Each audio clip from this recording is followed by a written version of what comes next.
Hey everyone, welcome to this weekly ADJ Elevate Live, whether you're watching on YouTube, LinkedIn, Facebook, wherever. Hello, I'm joined by Turiyo. I'm Alex de Jong. Turiyo and I first met last year in Peru at the same retreat where we both went with Stephen and Lane, who I interviewed about 2 weeks ago. And we also spoke about joy at work. Now we're talking about joyful existence. And we're going to be touching on quite a few topics. A little bit more background. I asked Turiyo if he could coach me and mentor me last year after Peru, because I went through a little bit of a dip. I didn't have much joy in my life. And Turiyo, I remember this. I gave you like a call on Facebook Messenger. I think you're at the park with your kid or something like that. I'm just like, yeah, I'm depressed. And you were like, well, I can help you. And I was like, okay. And then that led to me not only coming out of that depression, I went on to do quite a few things thanks to your help, and we can talk about some of those things. One of which is I ended up in an Osho community in Dorset, where I stayed for a couple of months back in November, December, and I continue coming back there when I'm not traveling or doing something else. I think I've been there like 6-7 times since then. And now doing some of the Osho meditations, the shaking, the dancing, the gibberish, the screaming and the shouting on a daily basis, as well as the seated silent meditation. So yeah, Turiyo, over to you. Maybe you'd like to introduce yourself. Oh, thank you. Yeah, what a pleasure to introduce myself. So, Turiyo, I'm going to start with there. The meaning of the name can be translated something like a wave of the consciousness. And you mentioned Osho, so I am a sannyasin. So that means that I work and I have been trained by a lot of people who have been direct disciples of him. What that basically means is everybody who gets to understand or knows Osho a bit, he's all about joy. He's all about cracking jokes, and he's especially here to um, teach a way of spirituality in the midst of living and not retreating into the cave. Um, so, having said that, my journey has begun simply as a teenager. Started with meditation there, till I met a couple of teachers, did a couple of trainings in the Osho field, and until I found my way into psychedelics and my embodiment teacher. And that meant that my journey has been to understand what it means to dance with everything that's going on. Even if that means that we're sad, and how do we stay in the sadness instead of trying to fight sadness or even depression? Because there seems to be an interesting power in being able to hold yourself in that, which is akin to parenting very much. Um, so yeah, and well, we met, Alex. The retreat with Steve and Elaine has been for me a very big revealing experience. San Pedro, that especially that psychedelic gave me a very warm healing, which I was craving as well. Not having had a very supportive father in my family. So I see today that that retreat was maybe one of the single biggest events in my life as well. Mm-hmm. Yeah, 100%. Same for me. So that retreat, not just the lead up and the after, but the retreat itself is, in my opinion, the single most important thing I've ever done in my entire life. And when take that entire month of May 2022, from I left my job at Meta or Facebook at the end of April on very good terms. They said, "Thank you, Alex. We love you. Goodbye. Oh, good luck at High Bob." And I said to the people there, I even said to this, those people that, "Yeah, I'm off to Peru for a month." They're like, "Oh, what are you doing in Peru?" I was like, "I'm going on a retreat." And this one woman, I'm not going to say her name, she's like a senior director at Meta. She said, "Alex, is this plant medicine you're doing? Well, Aaron. Oh, yeah, that's a fake name, by the way. Let's call it that. Yeah, and it's like, yeah, and it's just, I'm thinking of doing that myself, and I was just like, well, I should have expected that. These Silicon Valley type people, you know what I mean? They love all that kind of stuff, and we can talk about that actually, and because I was having a discussion with someone earlier today, actually, on how we Westernize the indigenous plant medicines, and we like look at them for healing purposes. To resolve psychological problems. That's not what they do in like the Quechua tribe, for example. And maybe we'll touch upon that later. I'm not sure what your opinions are. Yeah. However, the Facebook gave me a great bonus that more than paid for Peru. I spent 11 days on this retreat with yourself, Stephen, Lane, a couple of others who may join us in a couple of weeks' time on the live. And then I went off to Lima and I just booked a hotel in Miraflores for 2 nights. I was like, I'm going to go wherever spirit takes me. I have no idea. I just have 2 weeks or so in Lima. Stayed in this hotel. I had 2 nights booked in the hotel. I wasn't sure where I was going to go after that. I ended up at one point in the Amazon rainforest, which is pretty groovy. Ended up at one point, in Paracas, in the beach in a 5-star hotel there.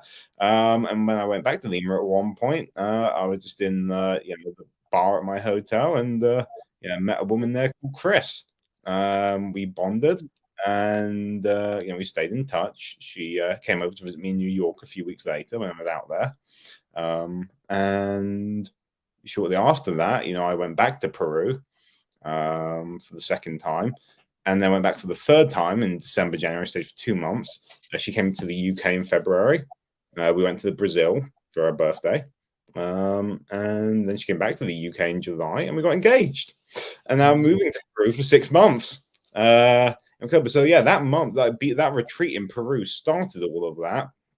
That was the most important thing I've ever done in my life, because I wouldn't have met you. I know Stephen and Lane before. I wouldn't have met you. I wouldn't have met more amazing people. I wouldn't have met my now fiance. So I may not be starting a family and getting married. I would have had all these other awesome experiences. Like when I went back, from Peru, and I started the job at Hi Bob.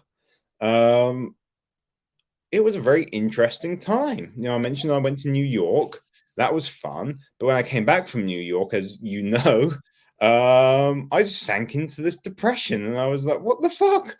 Everyone said I had this transformative experience, and they had too. You remember that one guy, Jonathan, Jonathan Bowman Pope? Yeah. And the final day, Alex, you have had the most transformative and amazing experience of anyone I've seen here.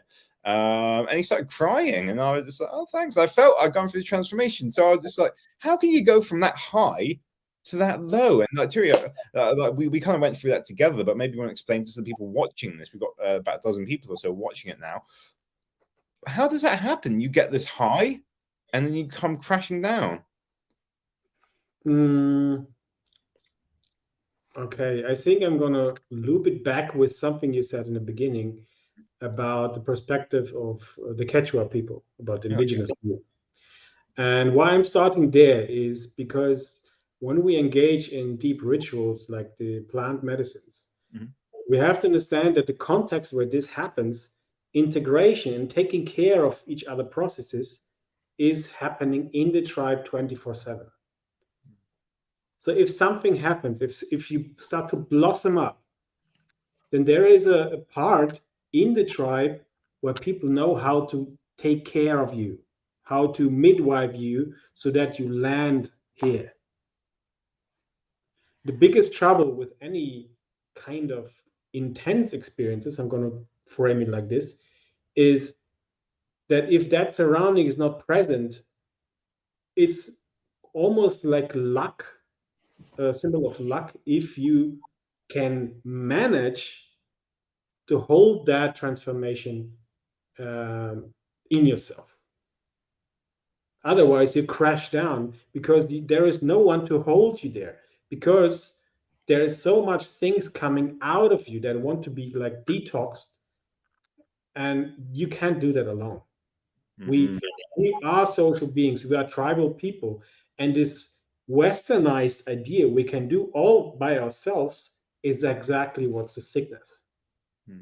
Yeah, and we've spoken about that before.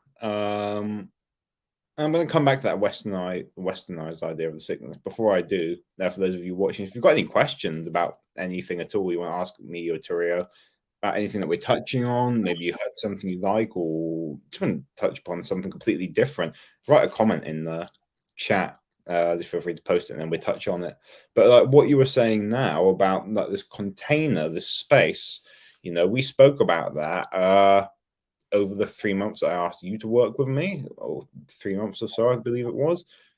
And then we came to one conclusion that what was happening is I came from this amazing experience, Peru, independence, complete freedom, amazing people, and a lot. And one thing that came up, this was aside from the plant medicine, was when we were all in, I'm not sure where it's got Leslie's kitchen or wherever it was, or the lounge area, and you were, you were doing something like I guess you could call it.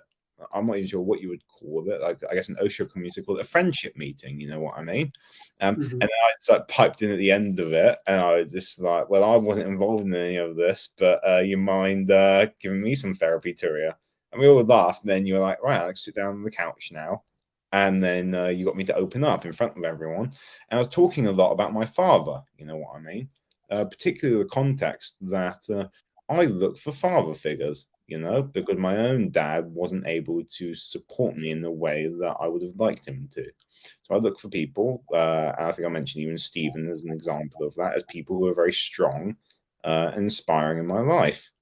Now, the reason I bring this up now is because later, I guess that was our first coaching session together. I didn't realize it at the time.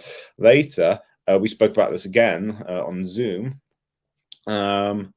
And I come from this like wonderful retreat back to my parents' house, and I can't recall what Osho says about our parents. What I do know is what I know Eckhart Tolle has quoted this. He says something like, "If you think you're so I think he quotes Ram Dass in saying, "If you think you're so enlightened, try live with your parents for a week." And yeah, I tried living with my parents after being away from home for 11 years. I tried living with them for 2 years. I suppose that makes me maybe I don't know whether I'm enlightened or not. Let's just say I'm probably not. But I mean, at the very least, I know for a fact that it's very difficult to live with my parents. And we spoke about that. And this is maybe one of the reasons why I came out. I went from this safe container into a place where they didn't understand the context or the journey or what had happened exactly, and we discussed that. And then I was asking you about maybe I should move out, but yeah, we looked at these spiritual communities, the Osho community. So like going back to the Quechua tribe and these like safe spaces, how could it have been different had someone like gone to a community, the one that I live in, called Osho Leader in Dorset? There's the one is it Cologne? Is that right, in Germany? Yes. Yeah, we are. There's many across Europe and the world, and there's people can just find out for themselves. It doesn't have to be an Osho community. The Zen communities, there's communities for all sorts of things. You can go off into the mountains and live with the Quechua tribe if that's your thing. But who knows what your thing is? And I like what I'll touch upon Alexander's point in a moment. But first, what do you think of that, Turiyo? The container in the space. Yeah, I mean, having come back to your parents, I mean, it served two purposes. First of all, it became even more clear where you came from. Mhm. But because you were not well received and it was not the kind of integrative surrounding, it's like where you have come from got like perpetuated even more. So you had to look even deeper into what was going on actually, as for you as a child, as Alex. The possibility of you going from that retreat into a community which knows how to navigate deep challenges would have been definitely, I would say, an easier ride for you. Yeah, 100%. And I think that's the thing about the I can't speak for other spiritual communities, but let's just say Osho communities, people talk openly there. There's lots of as you said earlier, it's about joy. there's lots of dancing and hugging, and like good food. Out one vegetarian food. I don't know about the one in Cologne, for example. Yeah, Uh, yeah, yeah. it's alcohol free and drug free, and people 99.9% of the time have a very happy time. I invited my sister there for an ecstatic dance retreat in April for her 30th birthday, and we were just dancing for like 6, 7, 8 hours a day or something like that. Yeah, it's a pretty cool place. Not everyone likes it, not everyone likes to have like 20 or 30-second hugs, and that's absolutely fine. You can just like go like that instead and say namaste. But it's a pretty good place, and I've had some triggering experiences there. Moments where I've been very angry or something upset me. And what I do is I can then talk with someone about it. There's one lovely woman there who's a good friend of mine there. And I just said to her, this thing that's really happened. Is it okay if we go talk? And she was like, yeah, you want to go down to a room? And we went to this room called Shankara, which is a big open space. And she was like, would you like to talk about it? Or you can scream and shout. I was like, yeah, you know what? I'm going to shout and scream. And this shouting and screaming helps. And one of the things that a guy there called Navi, he's also a sannyasin and a DJ, mind you. 70 years old, ex-gang member in the UK before turning therapist after overcoming a drug addiction. He said to me at this workshop, he said, and I wish I heard this like 17 or 18 years old when I was diagnosed with depression. He said, the opposite of depression is expression. So the opposite of depression is expression. I was just like, well, I paid £200 for this emotional wellbeing weekend, and I was like, that was worth it in itself. Maybe I'm just easily pleased or whatever. But I guess that the point is, and we practice ourselves: the shaking, the dancing, the movement, the old meditation where we shout and scream before hugging each other, that kind of stuff. And that's why I do that every single day. It helps. Yeah. So Turiyo, I'm just going to turn over to what Alexander said. He said, everyone is an enlightened being in temporary human body. And 100%. So what I was speaking about and hearing about the other week was about the word enlightenment. It simply means in the light or illuminated. You know what I mean? And some people think, and it's taken me a long time to get over this belief.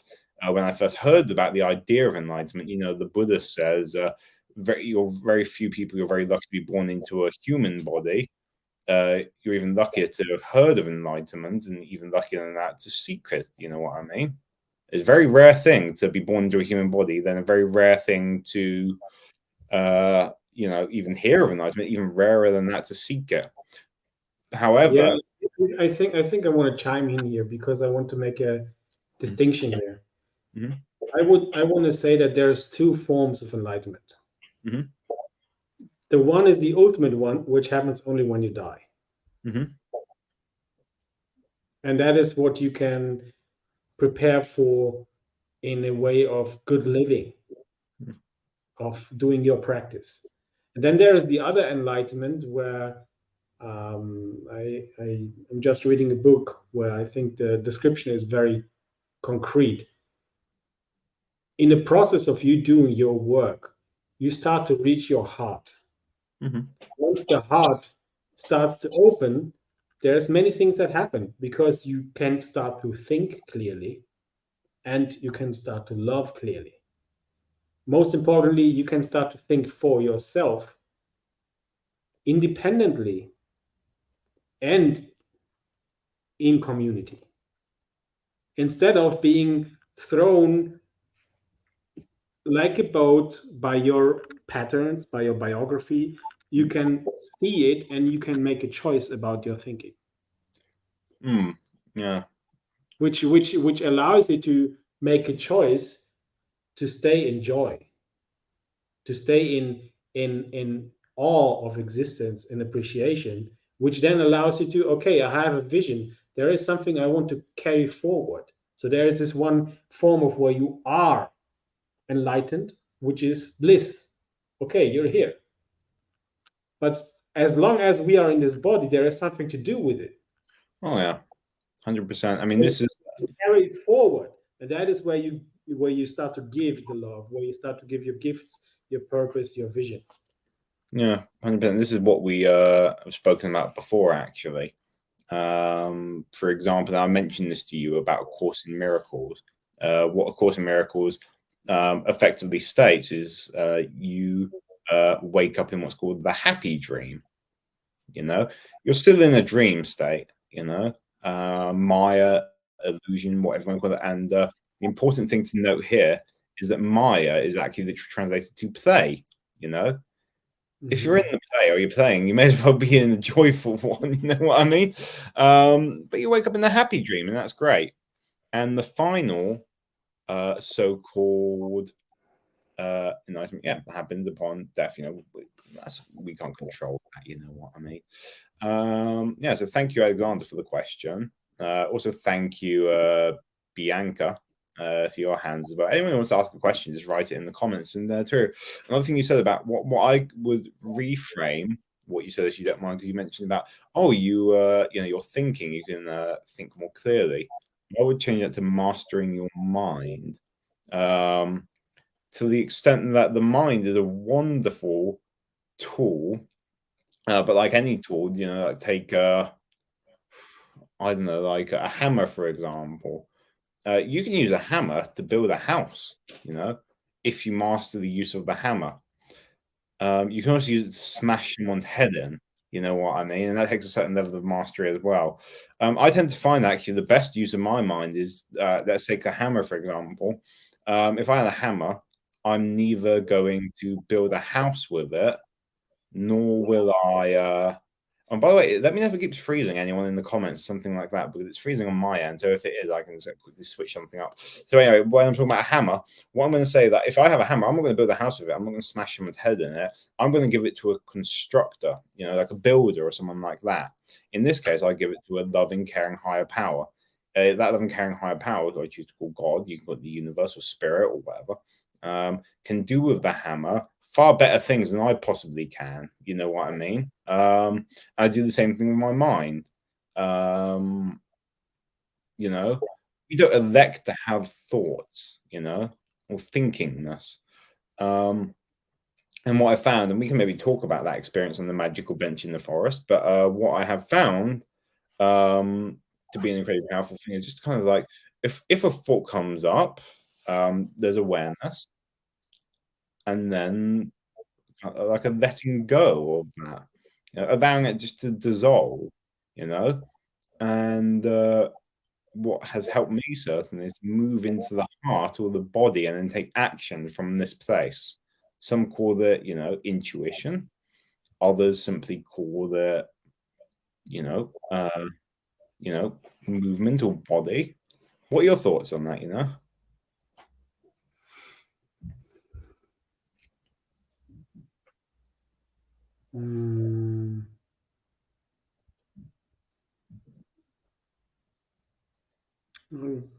It's a very peaceful expression Mhm.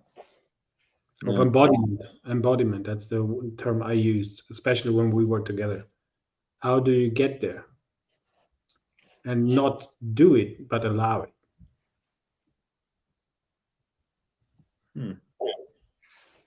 Yeah, that's a good question. I would say one thing that helps is definitely having a mentor or someone like that. Someone who can really see something in you. And when I say like see something in you, is like a mirror, because that's all the mentor is someone who is basically a mirror. You know what I mean? They see you, and then they mirror back to you those aspects of yourself. An example of this is when we first met. Holy cow! I'm going to use the word cow here, and it's not to put anyone off who doesn't like the word I was planning on using. Holy cow, you know what I mean?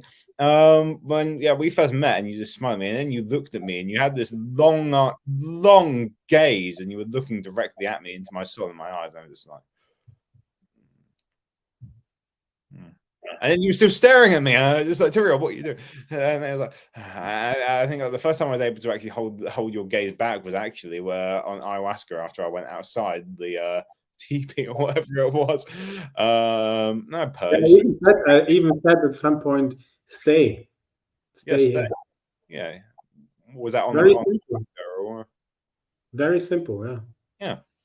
Yeah, but it was only like after that, and then after, that I was able to actually that look in your eyes. I finally cracked it on the final day or so, and continue to do so over like Zoom. Also, when you said stay was and this was even how you call it more vivid than the ayahuasca and the San Pedro. The body work that you did for us when you were playing the sounds and the instruments when about 6 of us were lying down and just breathing into our stomachs, and that's it. It's just simply breathing into our stomachs for the first like 20 minutes or so. Just like, breathe in.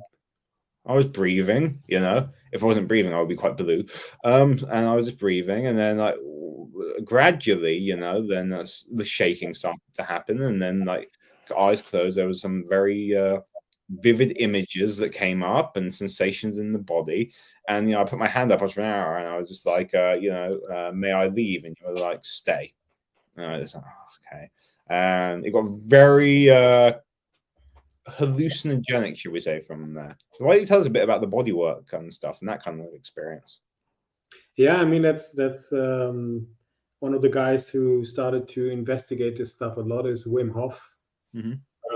This stuff is very ancient work. Tibet and the yogis do it. So basically, what happens when you do breath work, especially this for an hour or something, it seems like that you start to secrete DMT. So the stuff that happens in ayahuasca is what starts to open up in your brain because it is an endogenous part of your body. It's just that when you drink ayahuasca, you give a bit of an espresso shot and tell the body, keep it, don't digest it. That's what happens in the brain. It opens up. And there is a similar process that happens when you do breath work. So it's opens up your system, and especially with the breath work, the beauty is as you breathe, and it's your lungs, it's your oxygen, it goes where you can digest it yourself because it works with your direct capacity. In comparison, if you take a psychedelic or something, it's going to go beyond that, which is the reason why you need more care around it. It's a ritual. There is intention for this. There is different context for it. Yeah, and I think this is probably the most important thing is the context of the breath work, for example. The context and the space and the setting. Stress and setting is spoken about a lot, and context is really everything. I would never, for example, and I was at this festival a couple of weeks ago, about a month ago, called All About Love, a very conscious festival. Between 4,000 and 5,000 people were there, and we both done San Pedro. However, at this festival, some people had some San Pedro powder, and then they were taking it at 11 in the evening, and I felt this is a bit strange. Because San Pedro, as you know, is quite a long trip when you drink it from a cactus. So a powder is kind of different. I've tried that before too. But in the evening at a festival, and for one story I'm going to share at this festival, as I said, very conscious. It was alcohol free, but you were allowed to bring your own alcohol. And then one woman, I just got to know her. We were chatting, and then I saw her later at a dance set, and she said, "Oh, I've just had 2 beers now." You know what I mean? I was like, "Oh, fair enough." And then she had a third beer. She said, "Oh, I've done some mushrooms as well." I was like, "Okay." And then there was a guy there who had some cocaine. She was like, "I'll have a sniff of this," and then she was like, snuffed some cocaine, and then had some ketamine after that. So 3 pints of beer, plus mushrooms, plus cocaine, plus ketamine. I don't drink, for one thing. I don't say I don't mind people who do, but I definitely did not want to be around her. She was in a very unconscious state, to say the least. And I think that this is where we can draw a distinction between drugs versus medicine, and it can be down to context. I don't think there's anything wrong with necessarily wrong with things like let's just take, for example, with any substance, really, any external substance. However, it all comes down to context. And we spoke about medication before. When you met me, there were periods of time when I was medicated and I was not medicated. We can come back to that. I don't think there's anything wrong with medication, I don't think plants, the psychedelics, whether it's something natural, so to speak. A lot of people do say that weed is natural. I hate the smell of it. I don't like it. But some people say, "Oh, LSD is like not natural. You shouldn't do it." You know what I mean? It's like I don't really have an opinion on that, but I was wondering what your opinion is on the whole, dynamic of what is on context, with these kind of things, I sent you before the thesis I wrote, and one of the main things I try to elaborate or highlight is a term that's called liminality. Mhm. So the liminal state is the I'm not here, I'm not there. Mhm. And every time we go into places or festivals or retreats of psychedelics, we move into the ritual space. That means that we are gonna move into something that is with a different time. When you take a psychedelic, you don't really have regular time experiences. Now, what happens at that border, if that happens safely, you get into a phase where you actually learn, digest, and make new associations in the brain. So scientifically, they talk about the default mode network. So you get into a very default network in your brain that starts to reassociate your experiencing for better survival and better understanding of life. And psychedelics go there safely if the set and setting is good, or you have enough experience to do as wild things as this woman did.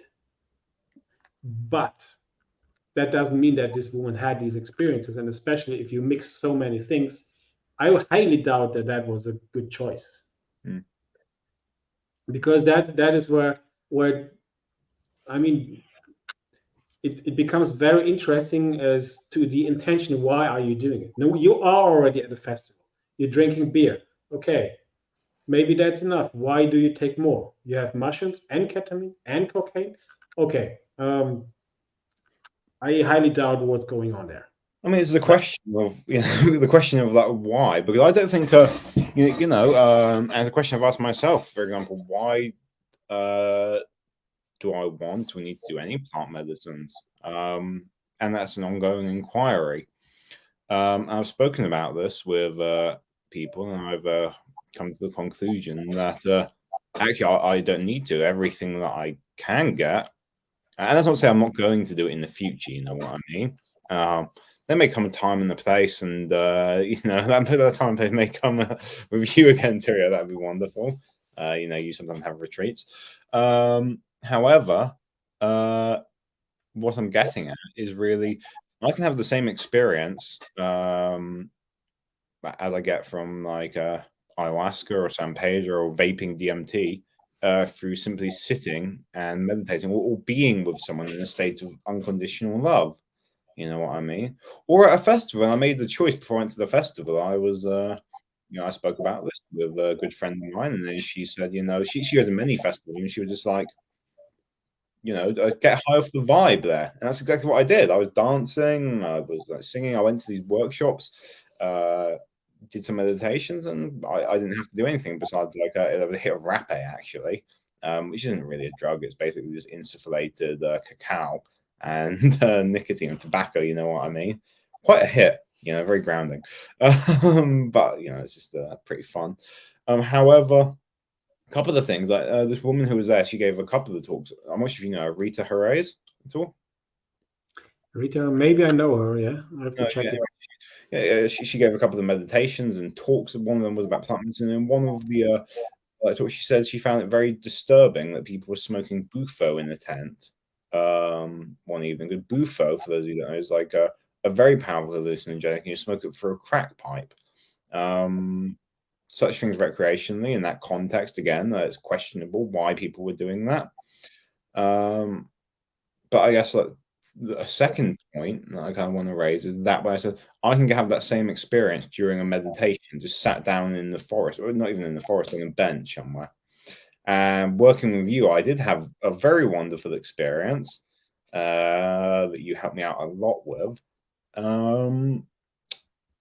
And I can touch upon that a little bit, but how about Turiyo? Why don't you tell me what you saw before, during, and after that, for those of you who maybe weren't there? Before before your bench experience? Yeah, before the experience. If you want, I can elaborate a bit more. Yeah, You know, it's basically a bench experience is basically like, I sit on benches all the time. I'm sat on the chair right now. You know what I mean? So I'm kind of having a bit of an experience. So, basically, when I was working with you, Turiyo, what happened was, I already mentioned there was a state of contraction, depression, all that stuff, and it started to lift only when shortly after my birthday in July, when I went to London and I was meant to meet with my sister, and she was like running late, so I was at Paddington Station. And I just like had some time to kill, and I just like, and we were texting each other or WhatsApping or Telegram or whatever it was. And then I just like, and I forgot what I said to you, what you said to me, but I ended up in this bookstore, W.H. Smith, and then I came across some books, and one of them was like, Healing is the New High. And I was just reading these books, and I just kind of had this moment, that this sudden a moment. Yeah, that a gap kind of allows something to come through, and mentioned it to you later, and things started to shift. I was no longer depressed just by slowing down. Actually, that's what you told me on Telegram, was just like slow down. You know what I mean? And yes. I had a couple of hours to kill. Went to a bookshop, and then I started to slow down a bit more. And I took my time to walk a very long walk to meet up with my sister. Great time. We went to see some comedy as well in London. And lots of other things started to happen. One of the things that was happening at that time is I stopped taking the how would you call it, the Western medicine I was on. Specifically, that's aripiprazole, which is incredibly strong. And there was another one, sertraline, which is even stronger. I stopped that for various reasons, and I let those who were giving me the medication know. And that actually stopped the depression. I don't think that these pills make everyone depressed. I think they help a lot of people, you know, but they've never helped me. I was taking certain antidepressants and mood stabilizers or whatever from 18 to until I think I was 25 or 26 every day, and I was depressed the entire time. You know, and I stopped taking them for 3 years, and that was a great 3 year period. I was then forced to go back on them again, which I won't get into now. I stopped taking them before Peru, of course, because you should never mix those kind of things with the ayahuasca and the San Pedro, especially. I stopped taking, and I went back on them again, and we spoke about that, and you were like, it was a safety net, you know what I mean? My dependence on it, and I stopped taking it. And when I stopped taking it, and I started to slow down a bit more, and I started to increase the amount of time I was meditating for. As you recall, I decided to increase by 20 seconds a day. My meditation I do on the magical bench in the middle of the forest. So this bench experience happened in August. I was sat down on the magical bench in the middle of the forest. And as you know, slowing down, the mind will slow down too. There's a lack of thinkingness, increased moments of silence and clarity. And then this voice pipes up that says, Who am I? Not my own voice, but the voice of, I have no idea what, a voice saying, Who am I? Asking me, Alex, who are you? You know what I mean? It's a very interesting question, Ramana Maharishi? Yes, of Yeah, course. exactly. I wasn't aware of this at the time. I heard of him, but I wasn't aware that he actually asks this question as a form of inquiry. And this is what he encourages his students to do. So the question, so let's go with it. You know what I mean? Stephen and Lane wrote about it in their book, Unleash Your Humble Alpha. That they say in the first chapter, the first 3 words are, "Who are you?" They say most men can't answer that question. They choke on their beer and give a half-baked answer to it. So I was like, "Oh, let's go down the rabbit hole." So I just sat there, eyes closed. Who am I? Who am I? Who am I? Who am I? Who am I? Who am I? Quite a mundane question, isn't it? And I could have, I just kept asking the question. I don't know for how long inside my head, until another voice just piped in, and the voice said, "I am no one. We are one." And that was fairly interesting. You know what I mean? So I just sat with that for a few months. I'm not sure how long, and I opened my eyes, and then there was a very noticeable perceptual shift in consciousness. I'm talking about like a shift in what I call like depth and breadth. For one thing, for example, the thinkingness, the chatter, the noise just wasn't there anymore. everything was very clear. And then things became a lot more vivid after that. You know what I mean? Colors and sounds and music and sensations. And I was like, you know, I didn't have anything to think about, and I was just like, well, this has been a very interesting experience, but probably best not to tell anyone about it. You know what I mean? I don't want them to think I'm crazy, you know, especially, you know, people like my parents or people like, you can't just go around saying, oh, I sat on the magical bench and I heard the voice, and then they'd be like, Alex, straight off to the loony bin, you know what I mean? So the only people that I decided to tell about it were yourself, you know, and two other friends of mine. One of them, she's been Zen, practicing Zen since the age of 13. She's 65 years old now. We speak every week. And I told her this experience, and she gave me some words of wisdom. Yeah, I said that. I said, I am no one we are one. She was like, well, yeah, that's kind of obvious, you know what I mean? It's kind of like you're not that even new. However, it's great that you figured that out finally, you know what I mean? I mean, finally you figured it out. It took you long enough to begin with.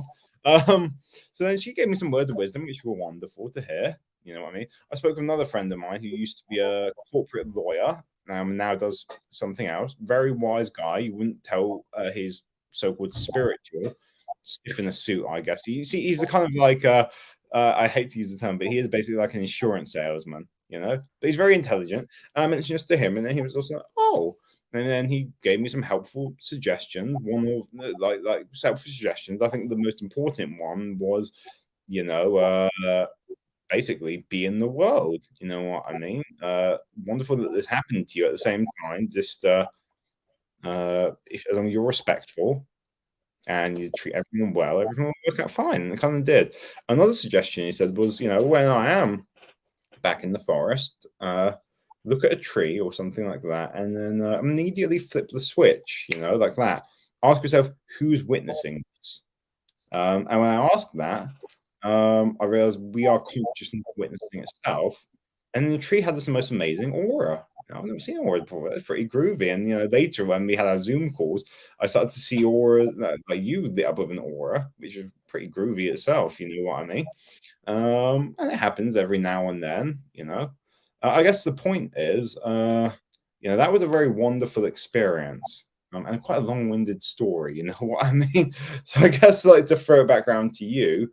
But that wasn't that all after you had your deep dive into the ward? Into the sorry?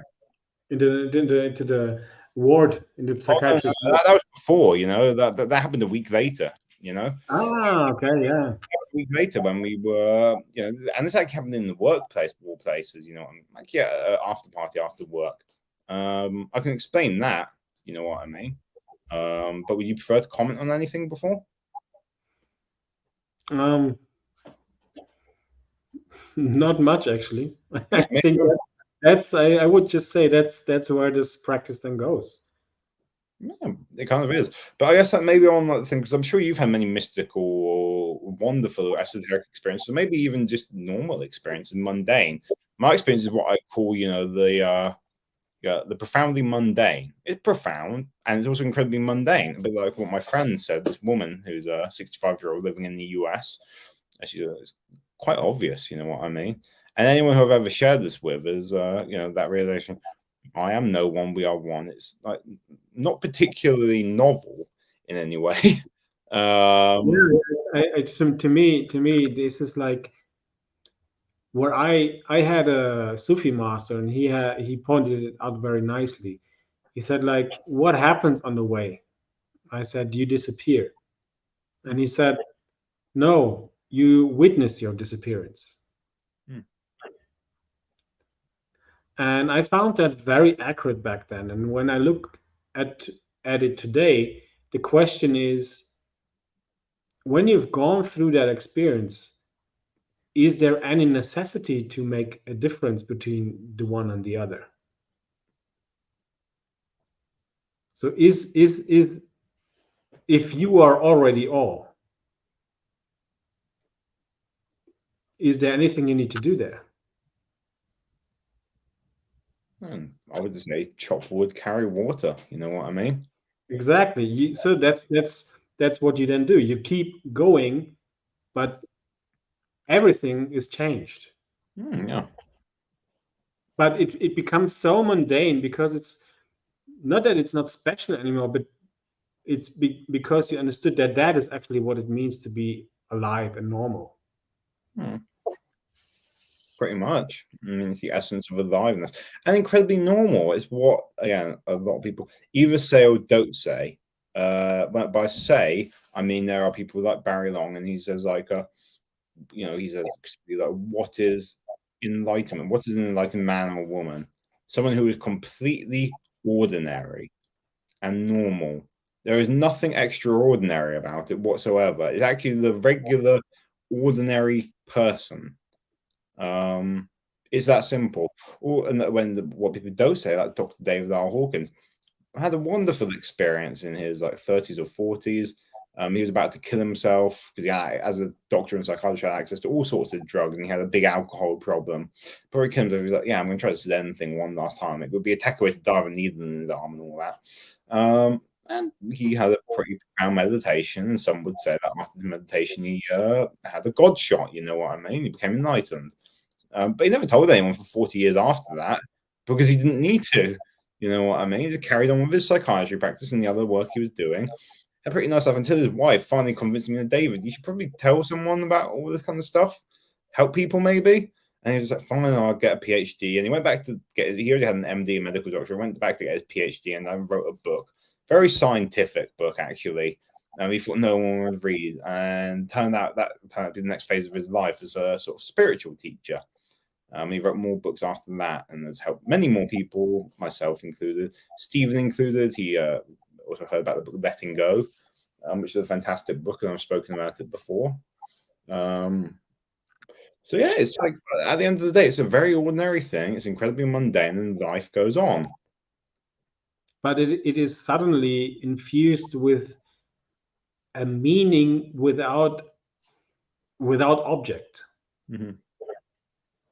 Well, that's it. It's the how would you say when you say without object? You know what I mean? I mean the subject object like awareness is. I guess you call that.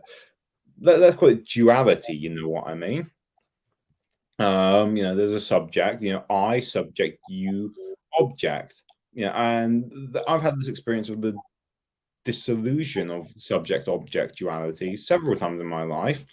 A profound one happened when I was like 25 or 26 years old, working in corporate job at PwC. Lots of things happen that I won't go into now. And again, I had a similar realization to the one I had on the bench. Except this time I realized there is no I, there is no you, there is simply we. Like, oh, that's pretty groovy. Alexander says over here, like beyond the duality, there is no light and darkness. Everything just is as it is, which is another beautiful way of putting it. Light and darkness are two supposed opposites. You know what I mean? You have light on the one hand, and then you have darkness over here. And actually, we kind of need that duality to be in the world, in this world of constructs. Like, if you look at any movie, for example, it's always good versus evil. You know what I mean? There's duality going on, and we love contrast. That's the reason why we pay attention to books and movies and romantic relationships, because like you can be in a relationship with someone or with your kids, for example, and one moment you're happy and on top of the world and they enjoy, and then the next moment they're sad. You know what I mean? Especially kids, or especially certain people who are fortunately no longer in my life. You know what I mean? We can say that. But yeah, what about this opposites, like this duality? If we talk about joy here, can you really maintain this joyful existence at 24/7 joy, bliss, and all that, or is that just a pipe dream? I mean, if we are imagining someone who is constantly dancing in flowers and singing around, if that is the fixated image, I would say no. And I think the real joyful existence is more about remembering your very deep joyful, that your existence is joyful. The fact that you are here is immensely innocent and playful, and if we have that realization, then what happens next is you have an immense gratitude to everything that is in your life. I mean, that's the reason. Because the other direction is the contrast to that is you constantly yearn to die, which is depression, neurotic, psychotic, all these tendencies which are not in the center. They are basically trying. It's like you try to die because you don't want to live. And you could understand, you could interpret enlightenment the moment you stop doing looking for death, rather you actually choose life. And by choosing life, you see, wow, everything becomes rich and juicy and sexy, and you want to indulge in life. And yes, you fall down and then you stand up again. Okay, that was shit. I felt shit. I really felt sad. But that doesn't keep you stopping. You just keep going. Exactly. Yeah, you reminded me of. Have you ever seen the movie Train Spotting before? Yeah, but that's some time ago. Yeah, no, it was like the opening scene, basically, and the movie is like a very famous British movie from 1996, I believe it was 1996. Anyway, yeah, about Ewan McGregor, who's the lead actor in it. He's a heroin addict. He's running away from the police at the beginning, and then there's this like speech thing in the background. He's saying, like, choose life, choose a job, choose a career, choose a big house, choose a family, choose your friends, choose this, choose that, choose that. Like all about choose life. You know, that comes from like the Scottish anti-drug campaign. It's just like, yeah, I chose not to choose life. I chose something else, and the reasons, no, there are no reasons. Who needs a reason when you've got heroin? You know, and it's about his heroin addiction. You know, it's basically choosing death. As you said there, you're making one of two choices in any moment. You're either choosing life or choosing death. You know what I mean? You're choosing the light or you're choosing something else. And actually, I would even go further to say, you know, there is only one choice because there is no darkness, there is no death, there is only the light. And it's about waking up to that we are all light. This is why enlightenment literally means in the light. You know what I mean? Exactly, and I also want to say something about death, because in this context, death has two directions. Mm. The one that keeps you into depression is you want to head backwards. You want to die. You already want to be dead because you don't want to go forward. But the death forward is actually inviting life. Why? Because if you contemplate death, if you go into a ritual, you will face death in a regular pattern. But what happens by that encounter with death is you notice the preciousness, the ultimate vulnerability of existing. Mm-hmm. And that gives you a very different approach to life if you understand how vulnerable and precious your existence is. 100%. Because then you start to live in the moment and not in some sort of like Zen present No, moment. Eckhart Tolle, I love Eckhart Tolle. The only reason I say bullshit is because there's so many people who just say, just be present. You know what I mean? As if that's the answer to all of your problems. But no, it's a bit difficult to sit there and be present. You know what I mean? Where yeah, house is burning down and you've got kids to feed, and then there's a cost of living crisis, etc., etc., etc. You know, yeah, all and good to say be present. What the contemplation of death, however, forces you to do is it will bring you into the present moment, which is literally the only. Like, the present moment is literally the only thing we have. It is the only thing that exists here and now. And then you're not going to waste time anymore thinking about, this or that. I mean, like, what should I do? How much money do I have in the bank? For example, your house is burning down. You're not going to be thinking about what to do. You're just going to run out of the house and call, and you get 999, for example. Throw some water on it. What I've done by contemplating death fairly recently, and I'll say this, like my job ended, the previous job I had, which was a brilliant job, beautiful company, love them to bits, but it came to its natural end because of various factors. One of which, they were looking at the business and they decided, they had to cut costs and look at some other things. You know what I mean? Decided maybe they don't need me anymore, which is fine. They were very nice to me during the time I was working there. And I was just like, okay, that's a bit of a death in and of itself. So what do you do when you're faced with your own mortality?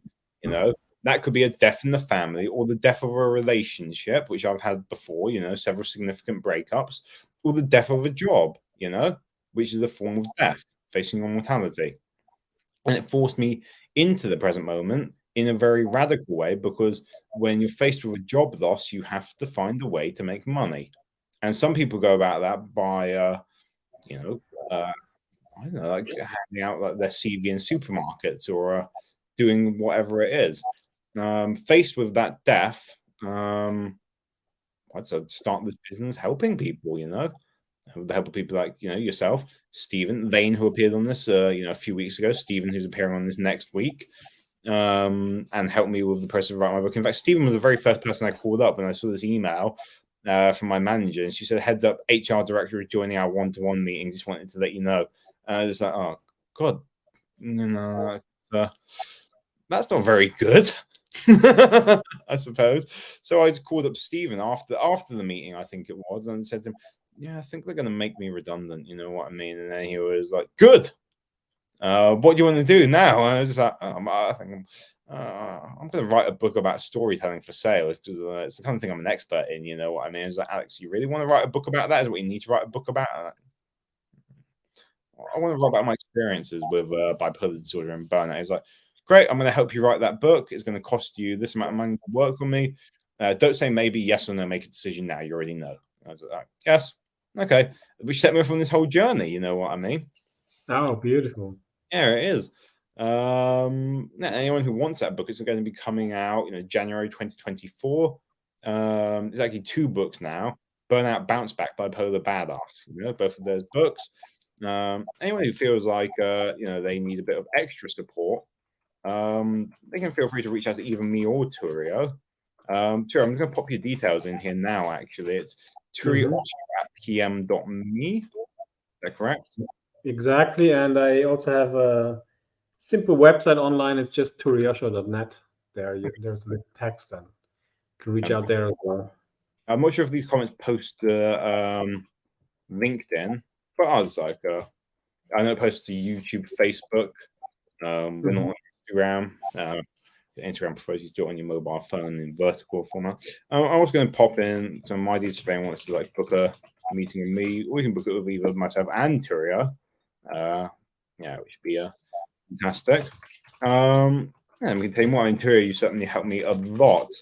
Yeah, so much so, in fact, that I literally like packed my belongings into a suitcase and moved into a place in Dorset, you know, in the middle of the countryside, that I had no conception of before. And one of the people who actually had, funny enough, taught at that Osho community before I went there, said, "You really don't know what you're getting yourself in for, Alex."